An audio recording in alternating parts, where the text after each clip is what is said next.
ভাই কি তুইছে সাইকেলটা লড়াই কিটা লাগি? ভাই সাইকেলে তেল শেষ হয়ে গেছে।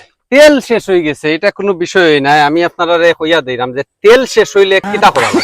আচ্ছা তো প্রথম আপনি সাইকেলটা স্ট্যান্ড করুক আগে। জি জি জি। সাইকেল স্ট্যান্ড করুক আমরা মাত্রাম। আচ্ছা কত হইলো গিয়া আপনার সাইকেলের তো তেল নাই, তেল শেষ হয়ে গেছে। প্রথমে আমার একটা সিংলা দুক আপনারা একটা সিংলা কই পাওয়া যাইব। এটা কিন্তু যে কোনো ক্ষেত্রেই করতে পারে, রাস্তাঘাটে এরকম তেল শেষ হয়ে যেতে পারে যে কোনো সময় পাইছি।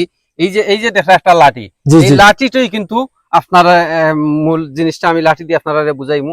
এই লাঠিটা এইরকম দরিয়া সাইকেলের এইভাবে সাইকেলের ফার্মটা ছাড়ি দিতে। জি জি। সাইকেলের হাওয়া তো এখন নাই, টাকার হাওয়া নাই, ওখানে আপনারা ঠেলাইয়া সাইকেল লইয়া যাও, কোনো অসুবিধা নাই। এখন যদি রাস্তাঘাটে সেউ জিকায় আপনারে, আপনি তো যদি কইন বলে আমার পেট্রোল শেষ হয়ে গেছে, আমার সাইকেলের তেল নাই, তখন কিন্তু মাইসে আপনারা কইব ফকিন্নি কইব লাখ টাকার সাইকেল আপনি দৌড়ারা, অথচ তেল কিনার টাকা আপনার কাছে নাই।